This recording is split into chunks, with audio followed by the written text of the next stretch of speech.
I am absolutely convinced that Khalid Sheikh Mohammed will be subject to the most exacting demands of justice. The American people will insist on it, and my administration will insist on it. President Obama in Tokyo, Japan today on an issue that will follow him home from Asia. No doubt Republicans are already pouncing on this, and we'll talk about that. Top Line begins right now.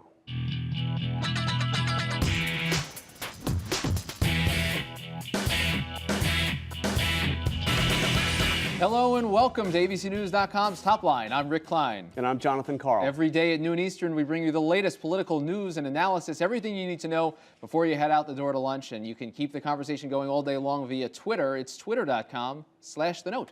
Jonathan, lead us off.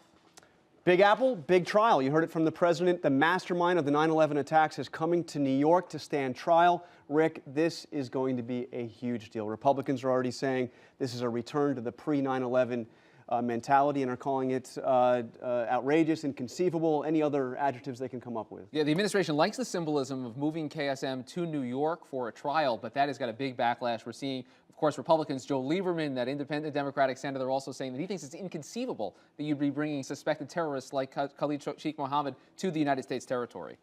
Don't call it dithering. No decision yet on Afghanistan, but the White House is signaling that they're still weighing all the options as they come. And this is just getting increasingly ugly, Jonathan. We're seeing lots of conflicting reports about what's going on inside the White House and the telltale signs of unauthorized leaks, because you've got people that seem to be undercutting them inside. And as this goes on for a couple more weeks now. The amazing one I saw today was you had this report of General McChrystal in a closed meeting in Kabul, saying that his critics have no plan other than the helicopter on top of the embassy, of course invoking the end of the Vietnam War.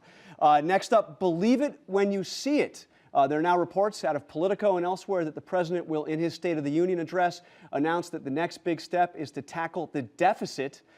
We've heard this one before, Rick, and this coming, of course, after the most incredible spending spree in the history of mankind, one that began under the previous president and certainly accelerated under this one. And the previous president giving a speech yesterday at Southern Methodist University where he says that we have to avoid the temptations to overspend ourselves out of this problem. And of course, we know what happened under the Bush years and continuing right now.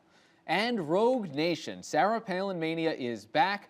This time with a couple of leaks from the book and an interview that she's given to Oprah Winfrey and a factual dispute to lead us off, which is always the best kind, Jonathan. Sarah Palin says that she was forced to spend $50,000 out of her own pocket to pay for her own vetting as vice presidential candidate. The McCain campaign they're saying, stop making things up, Sarah. They're saying it's absolutely not true, that they never asked her to do that. And then if she had $50,000 in her own expenses, she never asked for reimbursement. Maybe she can send the bill in now. There you go. I'm sure it'll be promptly reimbursed by the old campaign arm. We're joined now by Dick Armey, the former majority leader in the House of Representatives, who's now the head of Freedom Works. And let's start with Sarah Palin. Have you ever seen a phenomenon like this? And what do you make of it all? Is this a good thing for the party to have such a high-profile figure in the former vice presidential nominee? Well, Sarah Palin is an interesting case. First of all, she's her own person. She made her way to the governorship on her own terms. She's not somebody's daughter. She's not somebody's wife. So, I mean, in some respects, she's everything that Hillary Clinton pretends to be, a self-made woman. And to another extent, to some extent, she was victimized, as is the natural fate of a vice presidential candidate selection, by the candidate's staff. So she's kind of having to dig herself out of a hole if she wants to regain standing for consideration for a future nomination. And by all accounts, it doesn't appear as she's doing a very effective job of digging herself out of that hole.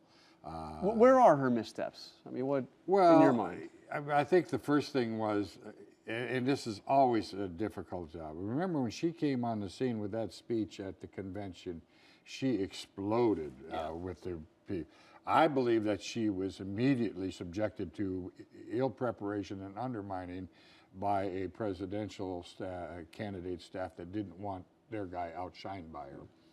I think her first misstep was, I've seen it happen to others before, not say, now wait a minute, I'm my own person. I will handle this thing my own side. I will get prepared whether you like it or not, and I won't take assignments without proper preparation, and it was a very difficult time for her on that. But I think, like, the biggest misstep was accepting an assignment that is so massive without predicating that on a retreat, to say, all right, I have to go back and Do some homework.